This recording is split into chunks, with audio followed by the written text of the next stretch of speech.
I couldn't see anything, and I was just listening. Must have been in a hospital.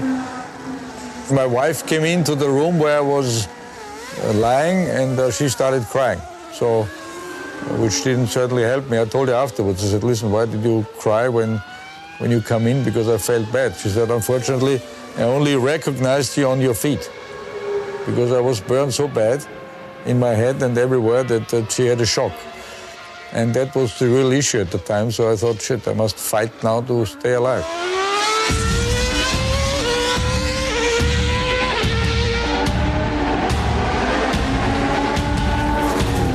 "25 drivers start every season in Formula One, and each year, 2 of us die. What kind of person does a job like this? Not normal, man, for sure. Who else? Rebels, lunatics, dreamers, people who are desperate to make a mark and are prepared to die trying. My name is Niki Lauda. In racing, people know me for 2 things. The first is my rivalry with him. I don't know why it became such a big thing. We were just drivers, busting each other's balls. To me, this was perfectly normal, but other people saw it differently, that whatever was between us was big. The other thing I'm remembered for is what happened on 1st August 1976, when I was chasing him like an asshole."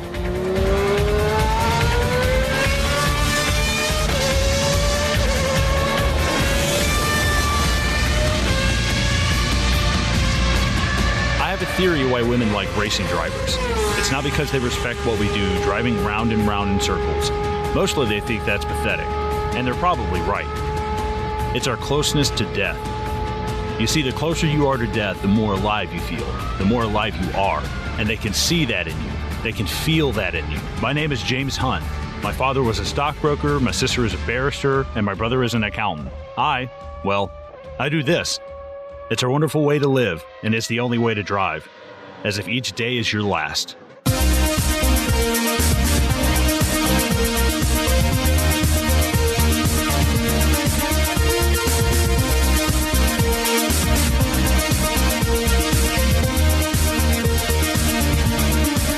In the mid-1970s, charismatic English playboy James Hunt and Austrian perfectionist Niki Lauda share an intense rivalry in Formula One racing, driving vehicles that are little more than gas-filled rolling bombs. Hunt and Lauda burn up the track, all the while pushing themselves to the breaking point of physical and mental endurance.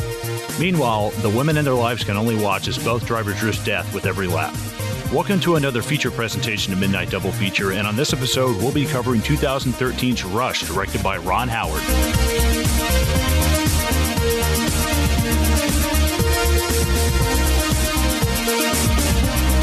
Well, ladies and gentlemen, welcome back to another edition of Midnight Double Feature. Thank you for joining us for this feature presentation of Rush. Colin, how you doing, my man? I'm doing good, dude. How are you? I'm well, man. I'm really fucking stoked to cover this movie, I can tell you that much. I want to get this out of the way. So, Niki Lauda unfortunately passed away a couple weeks ago. At the time of recording this. Yeah, it was really sad. And I want to highlight that I know it looks opportunistic now for us to cover this, but honestly, dude, in our chat, how long ago did I put this? Like, let's fucking cover Rush. Like, you know what I mean? This was back before, this might have been when I picked Blow. This was like Usually we're notoriously bad for being like, hey, you have 48 hours, watch this movie. And we were like, actually, you were like 2 or 3 weeks ahead on this one. So I know what you mean. Yeah. I have an affinity for this movie. I'll get to my thoughts when I get to them, but I just want to make it clear that, look, I did not expect Niki Lauda to die, and I wanted to talk about this movie. I wanted to talk about it for a very long time, and it's definitely not because of his death. So I don't want anyone to think that we're taking advantage of his passing to, I guess, boost our fucking download numbers or some shit, right? Right, exactly. Yeah. But guys, thank you so much for joining us again at Midnight Double Feature. This, like I said, is a feature presentation, so that's when we go through the movie sequentially, and basically we make jokes, we talk about the dramatic elements of it, what they mean, blah, blah, blah. And in order to do that, we're going to be talking spoilers. So full spoilers for this entire movie. It came out in 2013. You have 6 years to watch it, so so thank you so much for joining us again. But we also have our upcoming attractions episode. You and Danny just fucking hosted one, which is very rare. Yeah. A full-on American one, which you know what? When I edited it, dude, I was like, I'm gonna fucking put the national anthem in here, like that. You can only listen to that episode while shooting a gun and eating a burger. That's the only way you can listen to it. Oh, yeah, faux show. But yeah, usually the upcoming attractions episode are hosted by myself and Matt Vella, mostly Matt Vella. He's our other host. He does an amazing job with those episodes. So tune into those. Those are sort of like our news episodes, see what's going on in Hollywood, see what's going on in the movie industry. Just basically us talking shit and giving us Giving a short little review of what's out in the cinemas. We actually have quite the backlog. Both me and Matt have seen a lot of movies since 2 weeks ago, which is our last upcoming attractions episode. We've got fucking Godzilla coming up. We've got Matt's going to talk Aladdin. We just saw X-Men Dark Phoenix. By the way, that movie, let's put that under the status of what it rhymes with Schmishmorschen. That's all I'm going to say. that's all I'm going to say. Man, I haven't seen it yet. It's crazy is that comes that just came out here like 2 days ago or a day ago, and I was like, it's either that or Rocket Man. I was like, fuck that, I'm going to go see Rocket Man. Right, that's another one that I'm going to be reviewing next as well. So I've seen fucking a lot of shit. But anyway, man, look. Let's talk socials just quickly. So, guys, we are also on Facebook. You can find us at Midnight Double Feature, which is our main page, and we also have our Facebook group, which is linked to that. That's the After Party. That's 3 words, the After Party. That's where we post all of our news, all of our memes, and basically just our teasers of what's to come here on Midnight Double Feature. We're also on Instagram, which is Midnight Double Feature. Sorry, at Midnight Double Feature, and we're on Twitter, which is at MDF Pod. You can go ahead and listen to us on YouTube, on iTunes, Spotify, wherever. We're like a fucking disease. You can't get rid of us. And also, guys, probably the biggest one, if you like what you're hearing or if you don't like what you're hearing, please feel free to rate and review us on iTunes. Just be honest. Please just let us know what we're doing wrong or what we're doing right. We want to, back everything up that we're doing right, and we want to improve everything that we're doing wrong. So feel free to please do that if you haven't already. But that's all the fucking housekeeping shit out of the way. Let's talk Ron Howard's Rush. Colin, you had not seen this before, so I'm dying to know what you thought, because this is not a movie that, for me, it's not really a movie that I would be into, but I don't know about you, so hit me with it. No, I never even fucking heard of this thing before, and I was kind of surprised. It's like, wow, Chris Hemsworth, is it I'm going to butcher this guy's name. How do you pronounce this? Daniel or David? Daniel Brühl. Brühl, okay. And then directed by Ron Howard. I was really surprised I'd heard of it. And I think I was even maybe just finishing up my time working at the theater. And I don't know if this ever came out. I do not remember seeing a trailer for this. I don't remember seeing anything about it at all. And I can see why, and that might seem like such a bad compliment, because it's a good movie. It really is. It actually has somewhat of like a Bohemian Rhapsody kind of feel for me. This blue and gold of the 70s, like kind of feel. Like the color palette and kind of like the textures of things. There's a lot of yellow. There's a lot of red. There's a lot of blues. Like there's not a lot of dark. It's a lot of bright colors in this. But I really enjoyed it, actually. I am the last guy in the world who's into sports or like competitiveness. Really, I mean, I played baseball growing up and I sucked at all the other sports. I was terrible at them. I was never a competitive kid at all. And I just hardly ever played any sports. Even now, I don't watch football. I don't get into sports. I don't get into any, maybe a little bit of boxing. I do like watching some boxing, some ESPN classic fights, but that's about it. And the one thing that this almost reminded me of was the rivalry between Arturo Gatti and Mickey Ward from the Fighter. And I mean, they went back and forth for years. And in fact, there was a tragedy where Arturo Gatti was fucking murdered. And I don't think they ever found out who did it. And you have the lives of one of these people being cut, tragically short. And even the person that they're racing with, this person who was their rival, Mickey Ward, was like, I lost my dancing partner. He's like, that guy was my rival, but even though we were rivals, we were still friends about stuff. So it's kind of interesting. Their dynamic is awesome. Their dynamic is extremely, I don't know. It's complicated. It's such a love-hate necessary relationship, you know. But all in all, I really, really enjoyed it. I actually just finished watching it like fucking 15 minutes ago, and the thing it would not have surprised me at all if this was directed by like Bryan Singer. There's something about it that it feels like a Bryan Singer movie for some reason, and I think that's just like Bohemian, like playing on my mind. But the way that they shoot this, the closest thing that I have to relate to any of this is the British car show Top Gear. Have you ever watched that? Yeah. I fucking love it. It's a great show. And even you don't like cars, watch that fucking show. It's great. But this whole like the Nürburgring like track, I've seen that on Top Gear. I've actually played a little bit of like Forza and raced on that track in like a Bugatti Veyron. Me too. Yeah, hell yeah, dude. It's a badass car. And hats off to my buddy Chris for getting me into that game and that television show. But there's really nothing negative to say about this movie. The casting of Daniel Brühl is like perfect. That he's perfect. He looks exactly like him. For one thing, did you look up any of the real photos of James Hunt Yeah, dude? Oh yeah. Even when Daniel Brühl as Niki Lauda is like injured and he has like the burns, it's incredibly accurate. And I actually did a little bit of digging, some like fact versus fiction stuff, and we can get into that as we go along. But there's very, very little about this movie that it didn't get right. They're gonna bend some things, they're gonna leave out some details or move some stuff around. But like, because you could call this a biopic.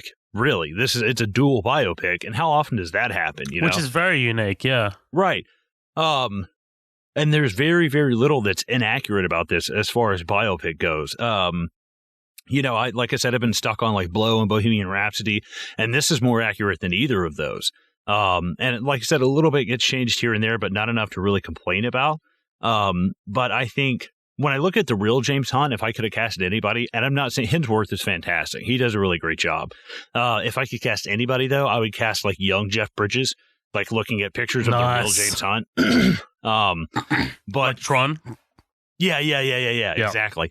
But the differences between the two of them, the yin to the yang. If I could describe these guys in anything, Lauda is math and Hunt is English. Like, you know what I'm talking about? Fuck like the left side, right side of your brain bullshit kind of thing. It's heart versus, or it's guts versus, brain. It's calculation versus luck. It's having faith in something you can see versus having faith in something you believe. And that's what I get from Hunt. Hunt's like, I believe in myself. And so does Lauda, but he needs to see something on paper. Whereas Hunt is like, no, he's like, I know when enough is enough, or if I don't need to do this. And ultimately, you can say that, that carefree kind of attitude, I don't think it's any surprise that James Hunt died at 45 and Niki Lauda lived to be like 70. Like I don't think that's really any surprise. You can see the way that these guys live. The candle that burns twice as bright burns half as long. And I think that Niki Lauda is waking up to go to the track when James Hunt is going to sleep. You know what I mean? So I love the feel of this movie. I love the character dynamic between the two of them. I think the only thing that I would change is and it's something that I'm almost double-sided on. There's some great shots where they zoom in a little bit or they zoom out. And it gives you that real 70s, almost like when Django turns around in Tarantino and it's like, and the camera pulls up on him real close. Like there's shots like that. And it does the same thing with Calvin Candy.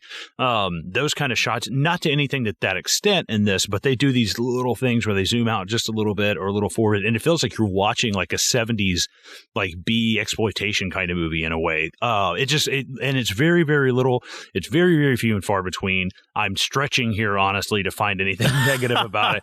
But that's really, that's really about it. I think we've hit a point where if the listeners haven't figured it out by now, then it's kind of shocking, but your picks are always better than my picks. like you're always picking these, like, I'd never seen Prisoners. I'd seen Nightcrawler once. I've never seen Rush. And I messaged you this outside of this episode where we were watching a Watch Mojo video of top 10 most underrated films of the 2000s. This was on there. So was Prisoners. So was Nightcrawler. And there were 2 or 3 other things on that list that are movies that we covered. And I actually felt really great about that. It's like, we've never done anything like Predator or we've done a few things. We did like the first Terminator, but I'm actually proud of our movie selection. And then I was like, no, I'm proud of your movie selection. And you know what? When you bring that up, I take advantage of that. I'm like, oh, so you're saying my picks are better than mine? Yours? Yeah, exactly. I mean, fuck, man. Like, and I think that I'll ask you this. If you were to say that if you got a gun put to your head and you had to be one of these people, would you say you're James Hunt or Niki Lauda? Niki Lauda. I'm not brave enough to be James Hunt to just leap without looking. And I think now, like with my education, with the law background, I like looking at the evidence before making a decision. And I think that's exactly what Niki Lauda does. See, I'm James Hunt.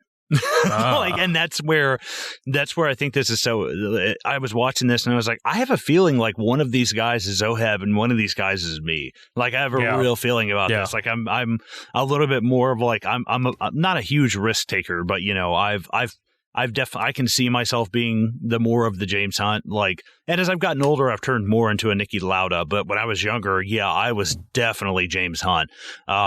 I mean, I've never taken a sip of champagne, smoked a joint, and got behind a 450-mile horse-powered vehicle. But dude, that's exactly what he was doing as well. Like in real life, it would be very common for him to literally be driving with a hangover. Yeah, or they said he would have sex minutes before a race, and I'm like, holy shit! Like, and some people that works, that's what takes their zone. That's what it helps relieve that pressure and doesn't fuck with them. But either way, I very much so enjoyed this movie. I really have no complaints about it. It's a great biopic. It's a great testament to the 70s, the way it looks, the way it feels. You definitely feel like you're transported to that time, and it's totally successful on all fronts. Wow, man, how do I follow that? Man, Jesus Christ, dude. Okay, let me tell you why I picked this film. This is a film that I just think deserves more fucking spotlight, more of the spotlight. Yes. Like this, when this came out, man, I was working at the cinema. So 2013, this was during that stretch where, I was getting the free discounted movie tickets and I would watch movies over and over. Dude, I saw this 4 times at the cinemas. Like, goddamn. I loved this movie, dude. I lived and breathed this movie. I dragged my friends to go see this. And, they were kicking and screaming. They're like, oh man, I'm not really into Formula One, not really into, I guess, fucking other types of racing like NASCAR and shit. Like, it's not really my thing. And to be honest, not really my thing either. Like, I couldn't. This episode of the podcast, by the way, is going to reveal just how unmanly we are because I don't know shit about cars. I don't know shit about cars, dude. I know movies, I know how things are presented on film, but I can't tell you shit about cars. And man, when I watched this movie for the first time, I was blown away. I love the characters. I love Daniel Brühl's performance, man. I think we can agree that Daniel Brühl is the MVP, right? Like, he should have been nominated for a fucking Oscar for this. Yes. I wish he had. But honestly, not far behind is Chris Hemsworth. Man, I'm going to put it out there. This is my favorite Chris Hemsworth movie. I love him as Thor, and especially in those movies, man. I love fucking Marvel. I love my shit. But man, this is the only movie where I've seen that he has actually had the opportunity to act. And he does have a couple of roles in movies like this. He's got another movie with Michael Mann called Black Hat. It's not that great of a movie. He does have a couple of moments to shine in that. He's also in Ron Howard's movie after this called In the Heart of the Sea. That's the adaptation of Moby Dick. He's also pretty good in that. And also, you talked briefly about how this movie looks. So this is the cinematographer is a guy named Anthony Mantle. He did Slumdog Millionaire. He won Best Cinematographer for that. He also did In the Heart of the Sea, again, Ron Howard's next one. And they look very similar. Like, I think he's kind of got this sort of like, just how Janusz Kaminski does Steven Spielberg's later ones, where he's just kind of like, he does this sort of like oversaturation. We haven't really talked about that. I'll talk about that when we talk Spielberg. But like this guy, this cinematographer, Anthony Mantle, his movies do look kind of a little lighter, a little stylized. Like he did Dread. Like if you look at Dread and the way that's kind of shot and the way the lighting's done in that, it's very similar to Rush. Like it feels I don't know. You described it very perfectly earlier. But yeah, man, Chris Hemsworth I thought was fantastic in this. Like he just gives a great performance. What he does really, really fucking well is the determination element of it, especially when they're in Mount Fuji and man, he's going around and he's just fucking driven, dude. Like he's a man on a fucking mission. Like I love that shit. And like I love that he's able to, like with James Hunt stuff, like I love that he's able to kind of put up this happy facade that he's this really overconfident guy, but really under the table he's flicking this lighter, he's nervous as fuck, he's actually afraid. I love that shit. I love that he's able to pull that off. And man, I think Chris Hemsworth deserves a lot of praise for this role. But I think this movie doesn't work without Ron Howard's direction. Very much like Chris Hemsworth, this is my favorite Ron Howard film. And that's probably saying something. Like, he's got some fantastic films under his belt, man. Like, he's got A Beautiful Mind, which is great. And I don't care what you say about the Jim Carrey Grinch movie. That movie will always have a very special place in my heart because of nostalgia. He also did Solo. I mean, like, don't fucking send me emails about how much you hate Solo because I will not read them. I like Solo. You can go ahead and fucking listen to our review on that shit. But Ron Howard's a fucking established director, dude. Like, he's awesome. So when this movie came out in 2013, man, I was just like fucking blown away. I was like, this is outstanding. I am invested in this story. And much like what's happening now with the TV show Chernobyl, I knew about the Lauda Hunt stuff, but very briefly. I didn't know shit about it. I just knew that they were rivals. That's it. But after seeing Chernobyl and after seeing this, man, I dug into it, man. I was like, let me research this because this is kind of interesting, and I feel like all they've done is like skim the surface of it. And the you're right, dude. Like, Rush is very, very accurate. Like, there are a couple stuff that we will get into regarding like their changes for, I guess, dramatic purposes, but yeah, it is fantastic. It is a sight to behold. The other thing that I do want to talk about is the energy of this film. This movie, man, like the race sequences are outstanding. Like and a big part of what makes them better and elevates them is fucking Hans Zimmer behind the fucking composing score, dude. Oh yeah. Dude, like the violins and the drums when they need to be, like it's outstanding. Like it's like a fucking IV drip full of fucking morphine. I love it. I love this film, dude. What can I say? I'm really glad to be covering this. So thank you so much for jumping on. But you want to get into this bitch? Yeah, dude, let's do it. Fuck yeah. All right. So we kick off with this kind of like prelude, right? Like, we're at the German Grand Prix at Nürburgring in 1976. It's the voiceover of Niki Lauda that you guys just heard at the start of the episode. We see Niki looking over at James Hunt, who's loving the limelight, surrounded by women.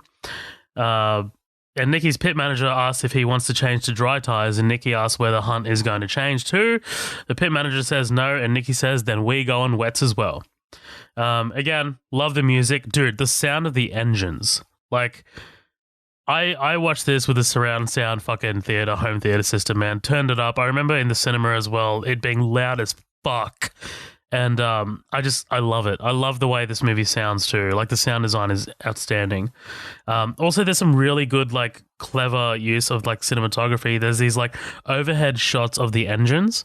Like you see like the kind of like pistons firing, the oil inside the engines as well. I don't know the fucking actual component's name inside the engine. I'm not gonna attempt that shit, but I love it. I love it. The other thing I remembered for is what happened on August 1st, 1976, when I was chasing him like an asshole. Yeah, that's a good way. That's such good, because the way he's talking, like, man, this guy's real serious. And then he just kind of ends it with, I'm being an asshole. It's like, wow, not only is he serious, he's kind of modest. Like, you can tell this guy knows he's fucking up, you know? Right, like he's very like self-reflective. By the way, man, in my opening thoughts, I didn't talk enough about Daniel Brühl. I'm sorry, man. Like this guy, this is the first time I saw him, right? Like I'd never seen him in anything before. And then when he got cast as Baron Zemo in Captain America Civil War, I was like, oh, fuck, that is an amazing choice because this guy can act, man. He's actually, you know what? Actually, I tell a lie. I had seen him in something before. He played Frederick Zoller in Inglourious Bastards. That's right. I was just thinking, I was like, man, where the fuck do I know him from? And like, I was like, is he Brett in Pulp Fiction? I was like, wait, no. He's way too young. I had to like think about him for a second. And I was like, man, I mean, I remember from that. I still haven't seen Cloverfield Paradox, but I've actually wanted to watch it just because it's got him in it. I was like, dude, that guy's a bomb ass actor. I can never remember his name, but yeah, he's in Inglourious Bastards. He's in Captain America Civil War, The Fifth Estate, Most Wanted Man, Bourne Ultimatum. So I mean, he's been doing a shit ton of stuff. He's only 40. He's only 40 years old. I know. And he's actually got his own show on Netflix called The Alienist, which I heard is pretty fucking dope. So I want to check that out too. Oh, sweet. Yeah, so we cut back to 6 years earlier. We officially meet James Hunt, who walks into a hospital with a collision injury and is seen by Marjorie Tyrell from Game of Thrones. I know that one's lost on you, Colin, but yeah. And they get to it. I mean, like, we're immediately painting him as this ladies' man, right? I mean, like, come on, it's Chris fucking Hemsworth, right? Like, the guy's chiseled, like, out of fucking marble. Oh, and Daniel Brühl's going to be in the new Kingsman. Oh, fuck yeah. Yeah, I believe that's a prequel too. Oh, sweet. You know, after watching this guy has like, this guy was like an atomic bomb on my radar. I was like, oh my God, like, why have I not been paying attention to this dude? Because he is like, there's nothing about his performance that I walked away from being dissatisfied. And neither was I with Chris Hemsworth, but he is so, even though he kind of has the personality of a plank of wood sometimes, it's so charismatic and it sucks you in. You're like, what are you? Like, you want to pick them apart and see what really makes them tick. It's so interesting. The other thing that helps that out so much is Hemsworth playing James Hunt like he's the dude from The Big Lebowski, you know? Like, he's running around smoking and drinking the whole time. You're like, what the fuck? Man, they play off each other really, really well.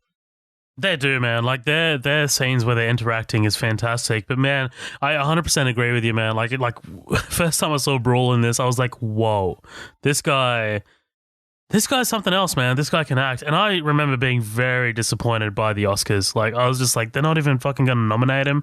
Like, come on, dude. But yeah, we're immediately painting him as a ladies' man. We get a voiceover of Hunt telling us why women respect drivers because they're closer to death. And we cut over to Crystal Palace Racetrack in 1970. Hunt introduces us to his team at Formula 3, jokes with Marjorie about why she slept with him. Also, Bubbles Horsley. Can we just highlight that? Yeah, I feel like, and this is Bubbles Horsley. Like, I really just went in and British as fuck. Yeah. That's all I'm gonna God. say. Like, they're eating caviar and lobster at one point. I was like, what the fuck? Like, I feel like this is a Family Guy sketch. Like, James Bottom Tooth of like, I was like, dude, what the especially who is the guy who is kind of, I guess, the producer, if you want to say, of James Hunt's team originally, the portly dude? So, Alexander Hesketh. Okay, yeah, that guy might as well be. I think it's Timon. Who's the warthog from Lion King? Like that. That's all that dude reminds me of. It's just this portly little dude who's like. I feel like he would. he would lose a duel, and before the other guy could shoot, he would just run the fuck off. Like, oh no, I could see him in like a powdered wig somewhere, you know. Are you talking about that? Are you talking about Pumbaa? Is it Pumbaa? I always get the two confused. Pumbaa's he's the warthog. Yeah. Yeah, dude, if there were a lot like on Broadway, this guy needs to play Pumbaa. Well, I guess I don't know if that's a compliment. Well, you are what you are. You get typecast, you know. You can play a fucking warthog, mate. Yeah, you're definitely not playing Thor, so fuck off. But so Alexander Hesketh actually owned this team, and this is his kind of like this is his jam, right? So as Gemma is checking out Hunt's car, a 1959 Lotus, we see Hunt throwing up, which is apparently something he does before every race, right? I do like that, you know, we've presented him as this kind of like stoic figure who's brave and like a total ladies' man, but I love that he's not entirely unflappable. Like it's great. Like this whole sort of like he's afraid. You can tell. It's awesome. What comes up must come down. You know, you can't run on like 100,000 RPMs a minute, and there you got to have down moments where you're doubting yourself. You know, and it fleshes him out and makes him human. He's not, like you said, he's not unflappable. Exactly. This is also the first time in the film where Hunt lays eyes on Lauda. He's told that he's been here since 5 a.m. walking the track. You might actually need to concentrate today. But this part of the story isn't actually true. So in doing a little bit of research for this, which, you know what, kind of for the first time ever, I actually did some research, which is weird. They were actually friends very early on in their career, and they actually shared a flat together. Like they were actually like roommates. Yeah. That's what I read, and Lauda was like, he was an honest to goodness pal. Like he was a good guy. I was like, oh, okay. And like, but I do like the fact that they kind of blow it out of proportion, and they kind of don't. He even said, he was like, this thing wasn't as big as what it is. We were just breaking each other's balls. And I was like, all right, cool. Like immediately in the movie, even though they kind of play up on this for like this cinematic need, for the plot need, for this dramatic need, it's actually played down immediately before we even see it. And I appreciated that as someone who's like, I'm kind of a stickler about biopics and historical events, and the closer you are to the truth, the closer it's going to be better, you know. And I'm like, the fact that they stick so close to it, it's just like, wow, it's great. And I think it might have cost them a little bit. This ended up being rated R. It was a success. It made like $98 million off of a $35 million budget.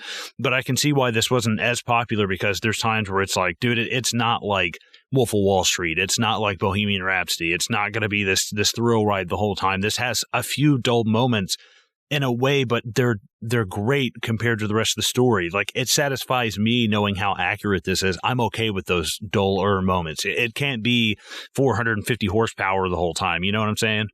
100%. Also, you still haven't seen Vice, have you? Nope. Because the start of that movie is like, this is based on a true story. And then it's like, the next caption to come up is, also, we fucking tried. Literally, that's what it is. It's fucking awesome. Like, they're like, you know what? This might be true, this might not be, but we fucking tried our best. We get our first race sequence. Again, fantastically shot by Anthony Mantle. This, of course, ends with both Hunt and Lauda wiping out, leaving Lauda facing the opposite direction, and Hunt leaving him behind. Dude, I love Lauda jumping the fence and taking off his mask as if to be like, who the fuck was that? Right, exactly. I think he's shocked. He's like, what a fucking risk that was, dude. Like, holy shit. Right. It's kind of like this unstoppable force meets an immovable object, right? Yes. Like they have zero. They are so far on the opposite ends of each of their spectrums. Like, do you know what I mean? It's just so shocking that each of them do what the other does. I love it. It's like, he's kind of like, I can't believe you did that. And he's like, well, I knew you would stop. He's like, because you're not me. Like, I wouldn't have stopped. Like, he even says something later. He's like, oh, and thanks to your cutting survival instincts, blah, blah, blah. And it's like, had you not kind of pulled out at the last second, we'd both be dead. And he's like, you're fucking crazy, dude. Right. And I hate to say it, but sorry to interrupt you, but it's like, this thought just hit me. The ability to do what the other guy won't. It kind of plays into this, like I'm sorry, Hunt does the things that Lauda won't sometimes. I wanted to say Landa. I'm thinking Hunt Landa the whole time. but he's kind of doing the things that Lauda won't. You know what I mean? He's taking the risk that he won't. Right. But the thing is, like, he's leaping without looking, and Lauda will look before he leaps. Right. After the race, Niki argues with Hunt. By the way, I'm really sorry, guys. Because like it's Niki Lauda. Sometimes I switch between Niki and Lauda and James and Hunt. So, but you know who I'm talking about. So fuck off. Yeah. After the race, Niki argues with Hunt, telling him his move was total suicide, and this is eventually where the rivalry begins. Niki goes to visit his father for a loan, but is more or less cast out by his family for not following in the family's footsteps. And Niki decides not to take the money, leaving his father behind. Instead, he gets a loan from the bank, and he finds a broke-ass team who accepts his terms, right? Like this whole thing.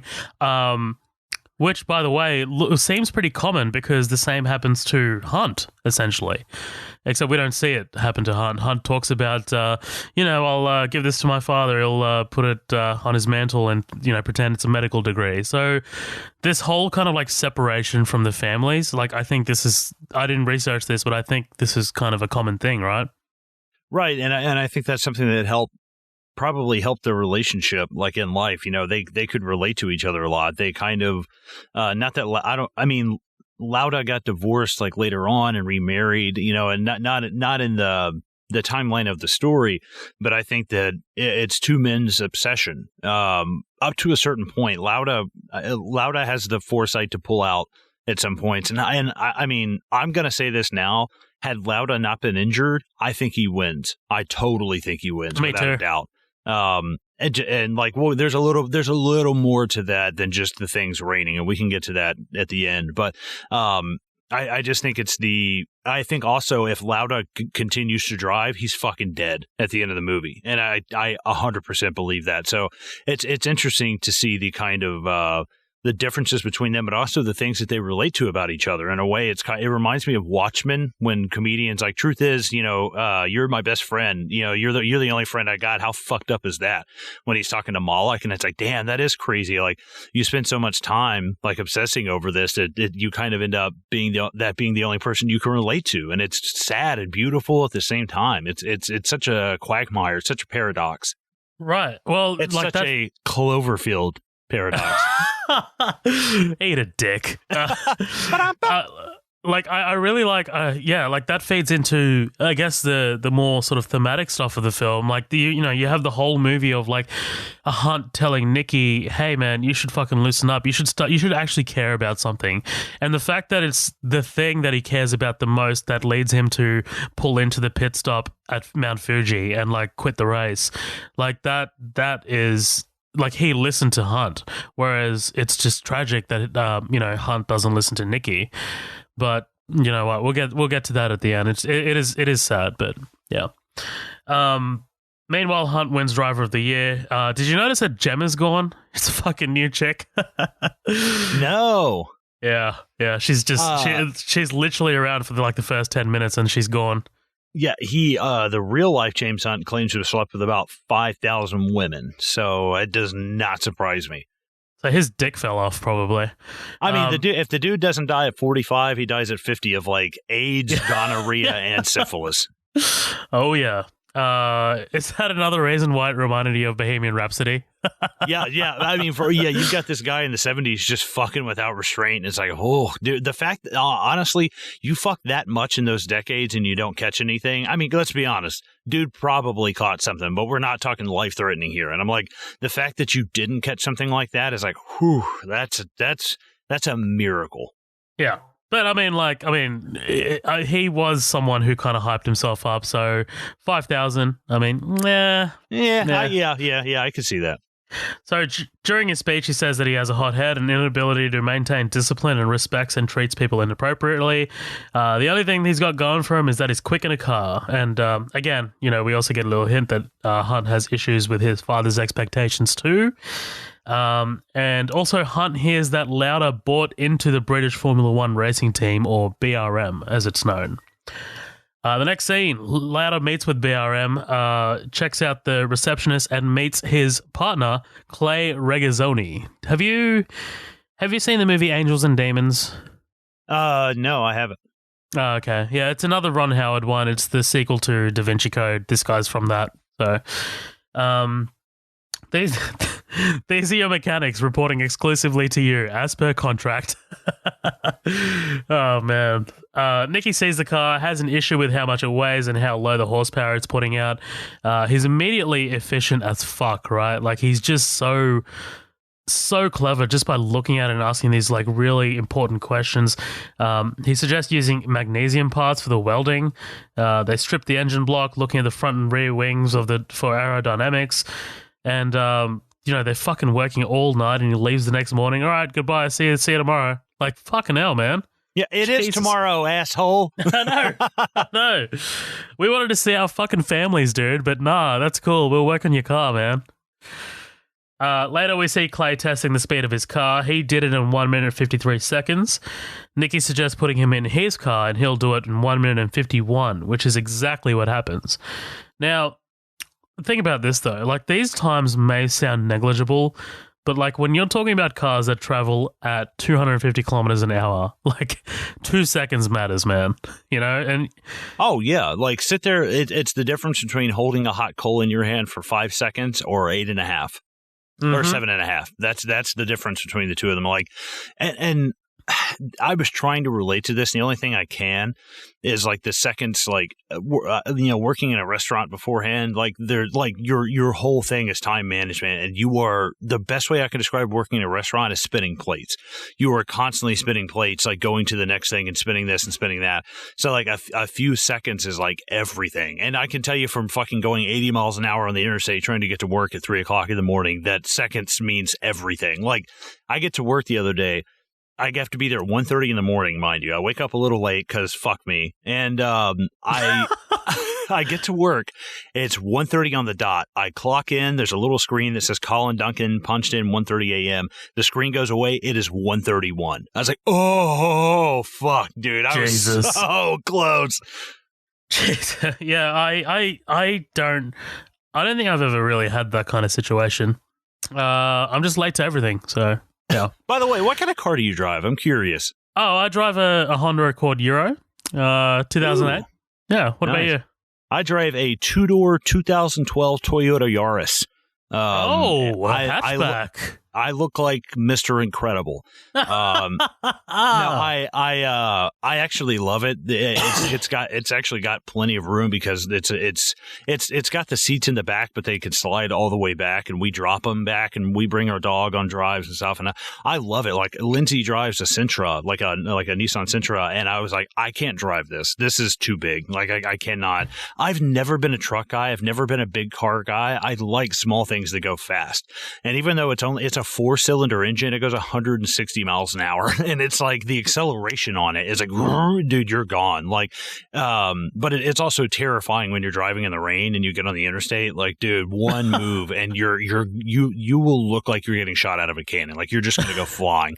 But I do love it though. It's really fuel efficient. It's very quick. It's like me and a buddy grabbed it on one side one day and lifted it up about 2 inches off the ground and set it back. Like it's tiny. I fucking love it though. I'm a sedan person. Like I love my sedans, but yeah, man, like my car's getting up there. It's nearly hit 170,000 Ks, so I'm looking to trade up soon. But yeah, anyway, so Niki bargains his way onto the team. Paid contract equal with Clay. Man, he's got balls, this guy. Like I love his delivery, his line delivery. Like he's just so like. Because let's talk about this. As much as Brühl is awesome in this role, and as much as I respect the fuck out of Niki Lauda, he is still an arrogant asshole. Oh yeah, absolutely. It's like it actually reminds me. Have you ever seen Patch Adams with Robin Williams? No, I haven't. There's a great line where he's talking to Philip Seymour Hoffman, and he's like, you know what's really sad? He's like, two things. The fact that you think you have to be an asshole to get anything done, and B, the fact that you think that's the only way to do things. And I was like, oh, that's awesome. Like right. And it describes so many people I know who are like, dude, if like being being blunt is one thing, but if you can be blunt and also like empathize with a person and get them, if you can relate to them, not like Lauda is very like forcing his way into a situation. He's like, this is that, and it means this, and that's it. There is no compromise. There's no gray area. He's like, there, like everything is black and white and everything is hard figures to him. And I think he can come across as very crass. He can come across as very like calculating, which he is. He's definitely calculating. But even Lauda said in real life, he was like, I'm not like that to that extent in real life. There was a quote. There's a fucking quote I had pulled up where Lauda was like, of course, he's like, I never drank as much as James. He's like, but he, and I never did the things that he did. James would be half drunk or hungover on a track, but I saved that for after the party or after the race because I didn't know which one was going to be my last. So I got off that racetrack and I was pounding him. I was like, oh, that's awesome. Like, you're not a robot. That's good. You're not a fucking German robot. Right. Oh, dude, so German. Oh, dude, even like looking at the real pictures of Lauda, I'm like, dude, you look like the son of Joseph Goebbels. Like you look like you belong on like in Rocky IV, like the people watching them fight from the Politburo. I'm like, you look like you belong up there. Like, oh, he looks like fantastic. He looks like a Bond villain, to be completely honest. He does, yeah. Especially, I mean, like, look, the scarring and stuff, it's tragic, but I mean, you do. Dude, I'm talking about beforehand. I mean, now, Jesus, it's like comically, looks like a Bond villain, but like originally, dude, I mean, holy shit. I mean, the teeth and the thin nose. I'm like, dude, you look so fucking German. He does. Like to the point where it's just like, damn, like, but you can tell he's a clever guy. Like there are some people that you can like walk up to and you're like, you seem intelligent. Right. You're like how German are you? Oh, my father was a beer stein and my mother was a bag of sauerkraut. Right. Right. Oh man. Later on, he bumps into Clay. He tells him about the receptionist that Niki's taking out on a date later, and it turns out her ex is James Hunt. Small world, I guess, but I don't know if this is true. I didn't really look this up, but doesn't seem that likely, to be honest, but it is the British Formula One racing team, so it's possible, very possible. Back at Hunt's estate, he's introduced to his new Formula One car. Heska says that the economics of Formula One and Formula 2 aren't that different. Come to find out later that he's mistaken. Yeah. And they took inspiration from Lauda, who bought his way into Formula One. Dude, the reaction of I can't fucking remember that guy's name. Of Pumbaa. The reaction of him when he kisses him, the look on his face, he's like kind of mad, but kind of like, what the fuck just happened, dude? Oh, man. Cut to Hunt at this race at Watkins Glen, serving lobster in the pits, as you mentioned earlier. So this race is cancelled due to a crazy crash. Fucking brutal, dude. I looked this up. This guy, his name is Francois Servet. I know I fucked up his name, or Servet, or Curvet. Cervet, right? He's a French driver. At Watkins Glen, Servet was killed during Saturday morning qualifying while battling for pole position. In the fast right-left uphill combination called the S's, Servet's car was a little too far over towards the left side of the track, getting a bump from the curbs. This made it swerve towards the right-hand side of the track, where it touched the track's signature powder blue safety barriers, causing it to spin and crash into the barriers on the other side of the track at a near 90-degree angle, uprooting and lifting the barrier. Servet died instantly of massive injuries inflicted by the barrier. And that's what that is. Like, that's fucking brutal, dude. Like, that'll scare the shit out of me. I'm just like, yep, I am retiring for today. Dude, all of their, like, all the names that they listed off, I just Googled all of them back to back to back, and they all fucking died in like 70 or 73. 2 of them in 73, 2 of them in 70. I'm like, holy shit. Wild. That's crazy. And not a hair of them over 25. Wait till we get to Nürburgring. I got some fucking statistics for you. Oh, I'm pumped. Can't wait to hear about people dying. No, I'm just kidding. That's terrible. I'm so pumped to hear about these people who were stripped away from their families. That's what terrible. We do here. We laugh at death. We laugh in the face of death at Midnight Double Feature.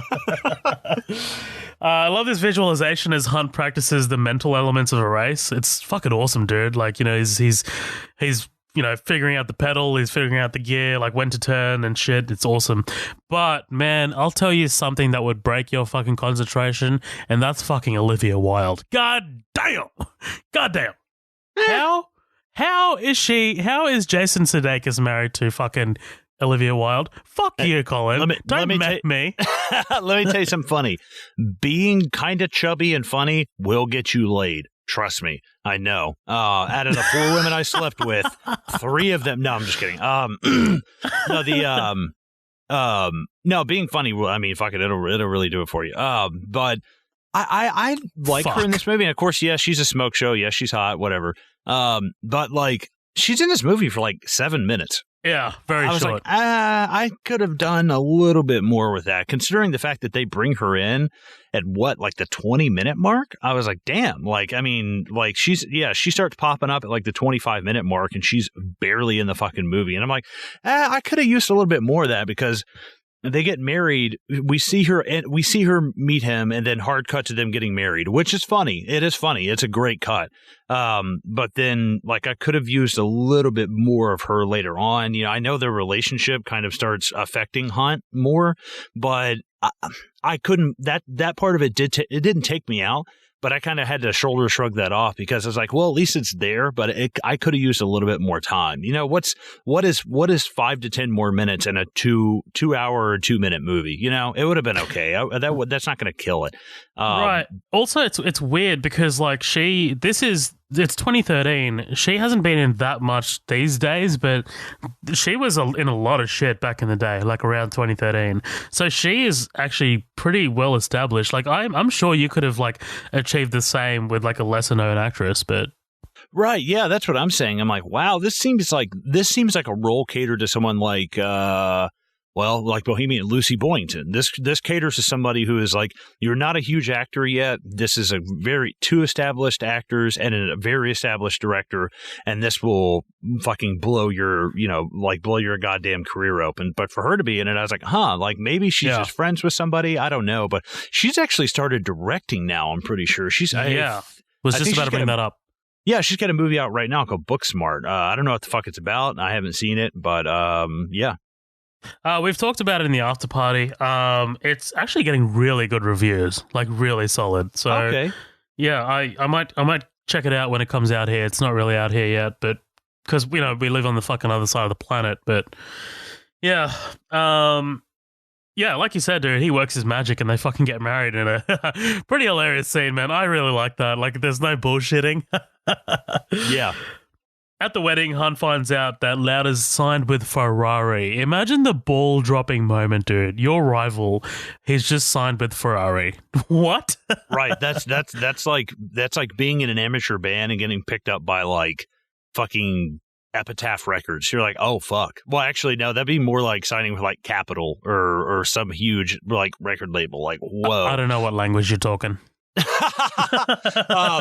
Like it'd be like getting picked up by like EMI or something, like a huge record label. Like it would be like going from paying somebody to record your shit for somebody paying for you to record shit. Like, God, that's a big fucking jump, man. It's a leap. It's a fucking leap. But yeah, it turns out Clay Regazzoni vouched for Lauda, saying that he's a genius at setting up the cars. Dude, I love this moment. You cut over to Ferrari test track. Fucking Ferrari's sitting over there reading the goddamn newspaper or whatever. And Lauda just trash talks the Ferrari.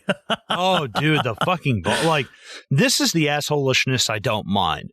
But it's the sort of like when they talk about the wreck a few scenes back, and he's like, it was his fault. Look at the tire tracks. And you're like, dude, what the fuck? That guy's probably dead. Like, no, he did die. He did die. He's fucking dead, dude. Like, even if you're right, shut your goddamn mouth and keep that to yourself, dude. Like, we get it. You're so smart, dude. The guy's fucking dead. Like, you can take it home and still feel smart about it at the end of the day, but you don't have to open your mouth about that shit. Right. Like, fucking hell. All these facilities, and you make a piece of crap like this. We get a quick scene of Clay and Niki talking. Niki's adamant that what they're doing is business, saying if he had more talent and could make more money doing something else, he would. He just kind of like fucking backhands Clay here. As if you can do it, then I can do it. He's right, fucking exactly arrogant as fuck, but I love watching him, dude. I love it. Clay says that he brought him to this party to listen him up a bit because he seems lonely. And man, Brühl is great here. Just how hesitant he is before deciding whether or not to go into this party because it's not his thing.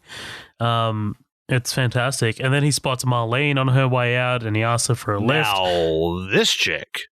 Yes. Yeah, I knew it. I knew that would spur you.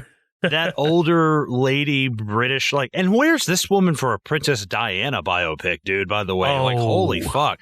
I looked at her and I was like, wow, like, just throw some short blonde hair on her. And I was like, holy shit. Yeah. But there's just something about English women that just, like, that shit drives me crazy, dude. I haven't, well, she's not English. She's from Romania. Romanian? Oh, fucking, it's not American, whatever. No, I'm just kidding. Dude, I just read she's also going to be in the Kingsman movie, the next one. Oh, son of a bitch. Yeah, her name is Alexandra Maria Lara. She's playing Marlene. By the way, dude, if you look up photos of Marlene and Alexandra Maria Lara, they look exactly the same. Like, exactly. Right. It's like spitting. Yeah. They're fucking both crazy. drop dead gorgeous. Yeah. This is one of my favorite sequences, dude. I love just watching Lauda as they're driving along and she's kind of like singing to the music. You can see him like literally analyzing her car. God gave me an okay mind, but a really good ass. This whole thing is fantastic, man. This car's as good as new. Relax. Hard cut to a breakdown. By the way, man, dude, this countryside looks fucking beautiful. Like the way they shot this just looks like a painting. Yeah. This, and I gotta say, this is what reminds me of Bohemian Rhapsody, when they're stuck on the road and the van breaks down, or when they're out in the country recording A Night at the Opera. But this is one of the most, like this part actually made me laugh out loud. She's like, calm down, the car's fine. Turns the radio back on, smash cut to them sitting from really far away because it gives you the feeling of how fucking, like, how far removed from everything they are. It's a beautiful shot too. It's huge. Yeah.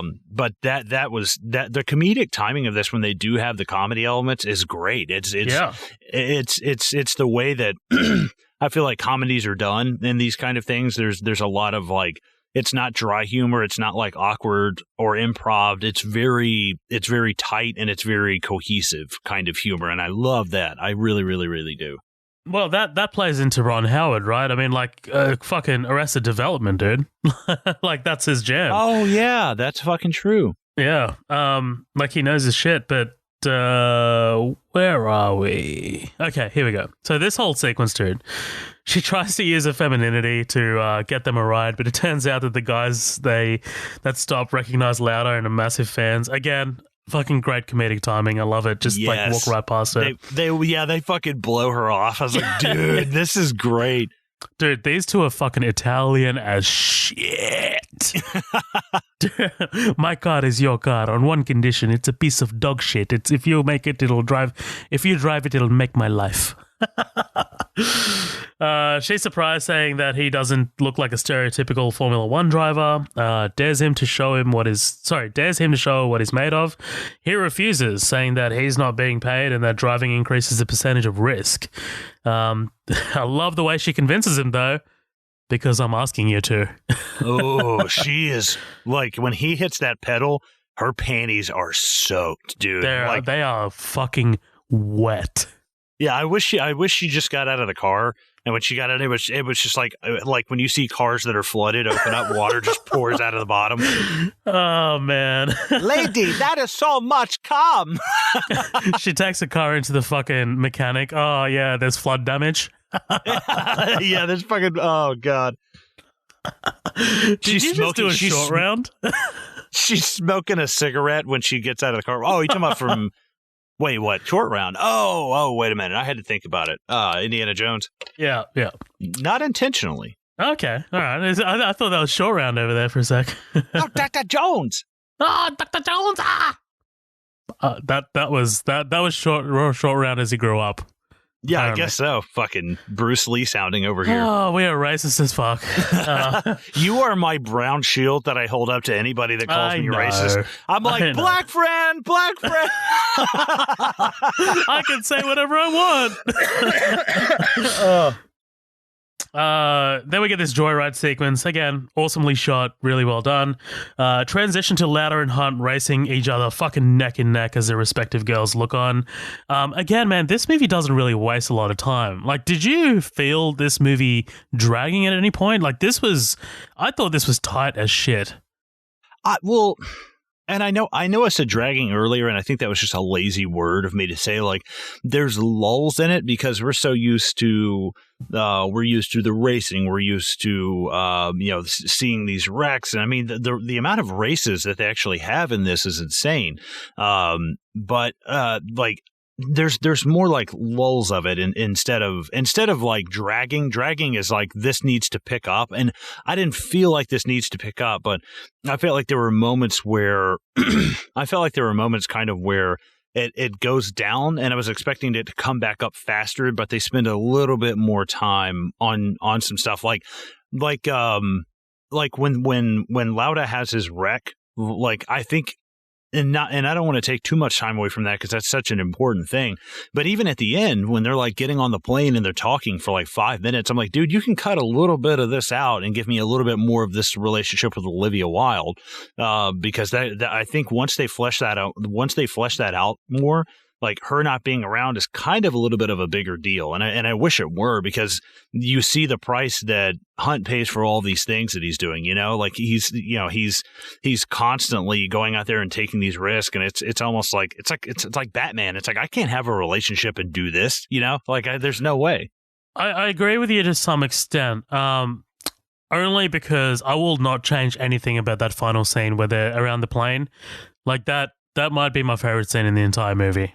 Nice. Yeah, we'll get to that scene because it just, for me, like it totally like caps off the film like so perfectly. I love it. But anyway, look, like I said, transition to Lauda and Hunt racing each other neck and neck as their respective girls look on. Hunt has a breakdown and Lauda wins the championship. I wrote, like, it doesn't tell you, but I think this might be maybe the 1974 Spanish Grand Prix, which is his first championship. So that's the one that he won, obviously. After the race, Hunt says that Niki only won because of the Ferrari, but Niki disagrees, saying that it's the whole picture. I love the way he says picture. You're not seeing the whole picture. What's your favorite Pokemon? Pikachu. I love his accent, man. Like just Brühl in general. He accuses Hunt of just being the party guy and that he's not jealous. The people around Hunt don't fear him. He goes to bed early, looks after himself in his car instead of going to bars, and talks bullshit with all these assholes. Man, this is such a fantastic sequence. Like this it might be close to one of my favorite scenes. Like this is where you get this is where you understand the rift between these two, right? Like this is where you understand, and it's kind of like told to you explicitly, this is how different they are from each other. Right, absolutely. I think this is the difference between somebody who's a morning person and someone who's a night person. Absolutely. For sure. But before this closes out, Niki jabs Hunt about his wife. I've never seen her once. Maybe that's because you're always at home. Hunt is driven, dude. He's really determined to beat Niki, but he finds out that Hesketh has gone broke because they missed their deadline to secure sponsors. Hey, man, that might have seemed important. I don't know why you all right, whatever. Well, that, like, I'm not expecting Pumbaa to sell this whole house and sponsor and sponsor and sponsor Hunt, but the thing is, like, this guy, hey, you think maybe we could have like dialed back on the caviar and lobsters and spent some time securing funding? Because like, did they ever give a reason why he was never 100% able to secure the funding? I'm not sure. Like I mean, like, obviously they tell us earlier that, oh, no sponsorship, this is a good thing. Like, we can have our own sponsors. Sex, breakfast of champions. Like, Right. They're self-sponsoring. Never mind. Right. Exactly. So I think it just kind of like, because if you think about it, it goes with Hunt's personality. Like this whole sort of like, let's party until the sun comes up again, and like, you know, like let's not give a shit about like the financials of it. Like let's keep doing this and everything. So it kind of makes sense for his team to go bankrupt. Right, they're play everything fast and loose, and it's like, right. Man, you can't do that shit. Exactly. Like if Niki was the one looking after this team, or if Niki was on this team, you can bet your fucking ass that Niki will be looking at the fucking books. Like he'll be all up in there looking at the accounting. So this leads Hunt to go deep on the alcohol, fucking deep. Yeah. He's desperate for a drive, asks his brother for drives. He says that Hunt's reputation preceded him, and Hunt gets into it with Susie, who wants to go skiing, aka fucking Richard Burton. Yeah. I love this line here. Don't go to men who are willing to kill themselves driving in circles looking for normality. Awesome. And something about her vapid mutt and tells her to fuck off to New York. Something about that shit. James gets a call from his brother saying there's good news at McLaren. Fucking awesome, right? Like, talk about just the world just dropping on your knees right there. In your lap, sorry. I can't talk today. I'm sorry. I don't want to go past the line Olivia Wilde says where she's like, he's like, I didn't expect normality. I walked in this with my eyes open. What I expected was to have someone who was half as impressive on the inside as he is on the outside. Right. And I'm like, that's great. That's a good line. She does have really good, to the point it tells him to the point that it pushes him to tell her to fuck off. Yeah, pretty much. Hunt meets with McLaren. McLaren tells him they need a driver urgently. After checking with Hunt's guys, they sign him. And Hunt really wants this because he's determined and because he knows that the McLaren is as quick as the Ferrari. It's the only car out there, right? And I mean, like, when you think McLaren, like, Jesus, like, talk about fucking prestige right there.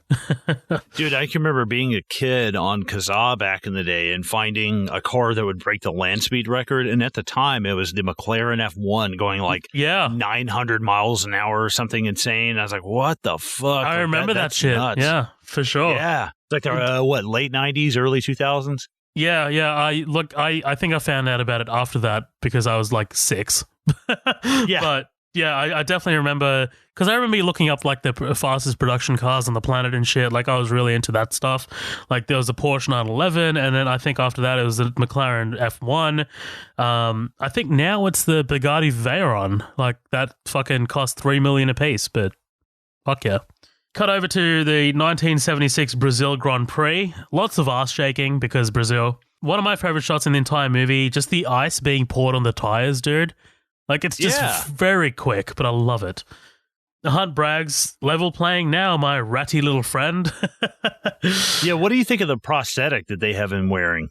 It looks good. It looks good. I didn't notice it the first time, but I mean, like, obviously I found out about it after, but like, it looks fantastic. What do you think? It's subtle. It's great. It's not too much. Another reason why this reminded me of Bohemian, to be completely honest, because like, and you know, I think that's where Bohemian kind of failed. Like, they made it so goofy looking, like coming. I mean, he looked like a horse, and I'm like, dude, Freddie Mercury definitely had a set of chompers, but it wasn't that bad. And that's didn't look like a Bubbles Horsley. Yeah, exactly.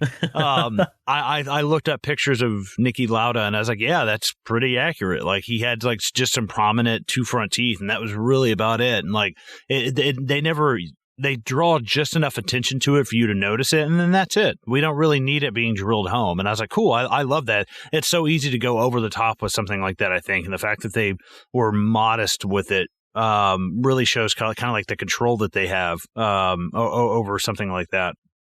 Right. And I think, like, you also kind of need to highlight the fact that what Marlene was talking about earlier, Niki is not a stereotypical looking fucking racing champion. Like, if you want a stereotypical looking racing champion, look no further than James Hunt, right? Right. But Niki looks like a jockey, like a horse racer. Right, exactly. So here in Brazil, Lauda wins because of Hunt's engine failure. And this is kind of like a montage of races, right? So South Africa Grand Prix 1976, Lauda wins again. Spain Grand Prix 1976, Hunt wins with Lauda in second. But Lauda complains about the length between Hunt's tyres, resulting in Hunt being disqualified. I've got a little excerpt here. So James Hunt's car was disqualified after it was found to be 1.8 centimeters too wide. Hunt's points were given to Lauda. McLaren and Hunt appealed the decision, arguing that the difference had not affected the performance of the car, to which Lauda and Ferrari grossly disagreed. McLaren won the appeal and Hunt's points were reinstated. As a joke, Hunt was later filmed polishing a sign on the back of his car that read, "Caution, wide vehicle." Awesome. I mean, I really wish we had somebody on here who could tell us if that actually helps or not. Yeah. Right. Well, I mean, 1.8 centimeters. I mean, I hold that in my hand every morning when I pee. That's not very big. So like I make jokes about having a small dick. That's how you know I got a big dick. No, big dick, but big dick energy. I wonder if that actually helps at all. I'm like, I doubt it, but dude, you never know the smallest thing. These make the fucking car parts out of magnesium or something, he says. You know, it's like the aerodynamics of it. I wonder if it actually helps, because Lauda seems like a stickler for the rules. You know, it wouldn't surprise me if that is true. And he's like, your car, you know, because they reversed this and gave it back to Hunt later. So obviously it didn't really affect the performance of the car, I guess. I mean, if they didn't have a problem with it, you know. Well, again, very fucking basic understanding. Obviously, I don't think it makes the fucking car go faster. But if you're talking about like making the turns, then I'm assuming that you'd need to, like, if you had a wider sort of like diameter between your tires, you'd probably need to slow down a little less, right? Like, I don't know. Like, I guess I'm assuming I'm assuming it's got to do with the turning and when you accelerate around the turns. I don't know. I'm not a fucking engineer, but whatever. Love Hemsworth's performance, dude, as he watches the engineers working away. He's so fucking frustrated. He does it really well. And man, this is when like Hans Zimmer's score for me really is highlighted. Like, you cut back to the montage, and it's just like it shows you like that title card of Monaco Grand Prix, and it holds on it, and then like the cinematography just kind of like goes straight into the racing. I don't even know how to explain it. Like, do you know what I mean? Like, it's just that card of like Monaco, and then it's like you see the cars just zip through. Like the visual style of it is fucking fantastic, man. Right, their transitions are extremely well done in this. Yeah. So Monaco, Hunt's engine catches fire again. He's fucking pissed. Same happens again in Belgium, where he slams into a railing. The hell have you done? The car is evil. It's fucking undrivable. He's awesome. Niki's bragging about his car being legal. Hunt gives an interview saying that it's dirty politics and dirty tricks. At a signing, Niki and Hunt talk trash. Niki says that he takes no offense to being called a rat, ending the conversation with, "No wonder she left him." Boom. Ooh. Well, this is kind of what's interesting about Lauda, because it's like, it's not as bad as, and, you know, not to skip too far, the reporter saying, like, how could your relationship ever work with your wife seeing your face like that? That's very different from what he says to Hunt, but it's like, dude, that's still really below the fucking belt. Like, that's still that, like, it's interesting. I think this is where you can see Hunt starting to get to Lauda, because Lauda's never said anything like that. That's personal. That has nothing to do with racing. That's not a fact. That has nothing to do with, like, you know, that's something outside of character for him to say, because I think it's Hunt starting to get to him. Yeah. I mean, and look, with such a high pressure environment like this, I can see someone like Niki cracking eventually. Like, you know what I mean? Like, he's been pushed so much by. Well, look, again, don't really know the full details. I'm just taking it from what the movie is telling me. But in this situation, it just looks like that he's just been pushed to say something that, honestly, something that Niki might even have regretted later saying, right? Right, exactly. Just in the heat of the moment kind of thing. Yeah. This starts the wheel spinning in James's head. He asks if anyone's seen Susie, and Hunt's man gives him a copy of the paper saying that they didn't want to tell him before the race, but essentially she's seeing the actor Richard Burton. Do you know who Ron Howard wanted to play Richard Burton? Russell Crowe, right? Yeah, good one. Honestly, I think we have the same articles pulled up. I'm not even going to lie. Yeah, I think we did. But yeah, Russell Crowe, beautiful mind, like they've worked together before. That would have been weird. I am glad that they didn't go with that decision. Dude, I tell you what's crazy is in real life, they ended up getting a divorce and blah blah. And Richard Burton and James Hunt discussed literally what they called the quote trading of Susie, of him being like, here you go. And Burton pays for Hunt's $1 million legal fees just to get it over with. He's like, fuck it, I don't care. This is my wife. And they said they were fine because Hunt was fucking banging everything left and right. And he even said at one point, he's like, this is a huge mistake, but I don't know how to get out of it. And he's actually was like, thanks. You saved me from having to be an asshole and ruin all of this and be the one who pulled the trigger. And instead, I'm kind of on the other end of that stick. I was like, oh, well, I guess, they make it seem like such a bigger deal, but it's kind of like everybody won in the end, Good God, dude. Burton paid $1 million for his legal fees. Like, $1 million today, Burton wouldn't sound like that. Doesn't sound like too much, but 1976, $1 million. Fuck, Jesus Christ. Yeah, well, also Richard Burton at one point, I'm actually reading this, by the late 60s, Burton was one of the highest paid actors in the world, receiving fees of $1 million or more plus a share of the gross receipts. Damn. $1 million in the late 60s and gross from it. Like, fuck. God damn. I actually have not seen one movie with Richard Burton in it. Oh, I don't think I have either. I just knew him because he was married to Elizabeth Taylor. They got divorced, then they got married, and then divorced again. Yeah, I heard about that shit. She said had he not died, they were planning on getting married another time. And I was like, oh, for the love of God. Just decide already. Fuck. Hunt meets with Susie, who tells him that it started the weekend he went skiing. God damn, she looks beautiful in this fucking dress and this necklace. Like, ugh, damn. The scene ends with Hunt telling reporters that his wife has found a new lover. I love this interview, dude. Like, he's found a way to be single and have an ex-wife without losing a penny. It's like, I hope Richard's got a fucking deep pockets. It's great. Oh, by the way, you know how much $1 million is in 2018 money? $1969 million in 2018 is $6.8 million. Good God. Yeah. Which, That's the wild. sad thing is, Richard Burton getting paid $7 million for a movie ain't fucking shit anymore. That's nothing, dude. That's hefty. He nails the stewardess forcefully. Like, it looks like it may hurt for her. Jesus. Well, I noted right here, because there's a scene earlier of Lauda checking in and he's looking at the girl's ass, whatever. And this is where you would see Hunt like cutting to the bathroom fucking this chick, but Lauda's like, nope. Time to get signed in and go work on my car. Right. But Hunt's like, no, I want to fuck this bitch. But you can see it kind of starting to get to him. He's like looking at the reflection of himself. Oh, dude. And it's like, dude, you've got to fucking slow down, man. And he's just not. He's still burning that candle, both ends. Right. This is one of my favorite transitions. Like, as they're like having sex, he's looking in the mirror.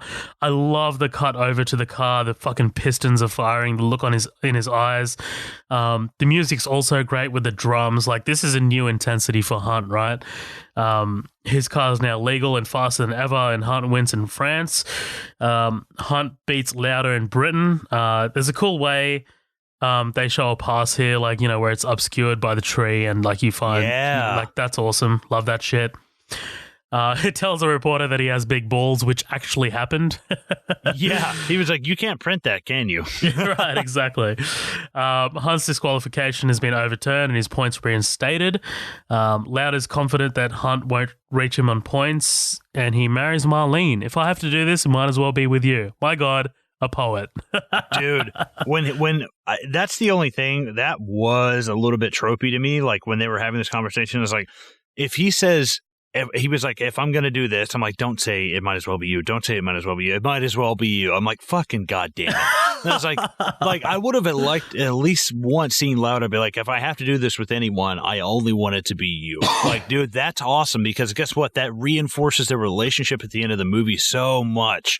Like, that really helps, because, like, I mean, we see them obviously like falling in love and, you know, swimming naked and blah, blah, blah, and all this other stuff. But, like, I really wanted to see something where Lauda kind of like, I mean, he needs to be humanized just a little bit more, just like a hair. And I think right here would have been a really good time to do it.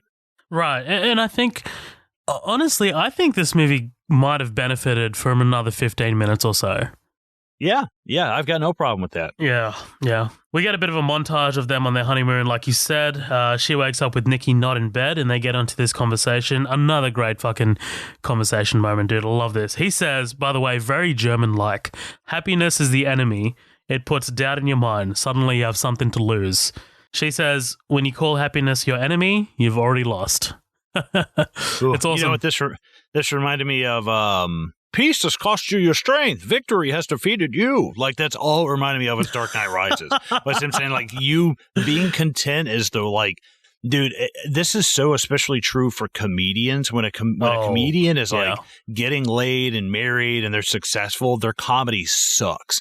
But like the one thing I can say about that is, like, Patton Oswalt. Like, I love Patton Oswalt. He's one of my favorites of all time. I would kill to meet that dude. He's such an inspiration to me, like, even outside of his comedy. But his early stuff, when he's still like doing a bunch of drugs and not married and stuff, like, that's his best shit. But then when he gets married, has a kid, he gets a little vanilla. But then, and I'm not saying this is for the better, you know, his comedy, in my opinion, got better. But his wife, you know, unfortunately passes away. And then his next album is fucking incredible because he's got this fire to him. And I love that. I don't wish that on anybody. And I don't want him to, you know, I don't want his new wife to die just so he comes up with another good album. But I think that's totally true. It's like, you know, you see these musicians, it's like watching Nirvana do Nevermind versus In Utero. It's like once they get a little fame and money and stuff, things become very different. Right. They get comfortable. Just to add on, like, what you were talking about with Patton Oswalt being a favorite comedian, Matt and I just saw Aziz Ansari, actually, here at the Opera House. That was awesome, dude. Yeah, man. He is awesome, but he's also, like, he's super hilarious. Like, I'm not going to put that, like, but what surprised me is just how super reflective he is now, because he kind of did have a little bit of a Me Too moment early last year or late last year. And it kind of like put things into perspective for him, like for his life. And like he was very like deep and emotional. I was like, God damn, Aziz, like I didn't know you were like this, but all right, cool. I'm like, he's like, something happened to him, or he did something to somebody. Well, it was reported he did something to somebody. So, but like not to the extent of like fucking Weinstein, like not to that shit. Right. Yeah. But anyway, man, look, here we are at the halfway point. What do you say about taking a break right here? Yeah, that's fine. Fuck yeah, guys. We're going to pull right into the fucking pit stop and take a piss. We'll be right back with more Rush. Don't go anywhere.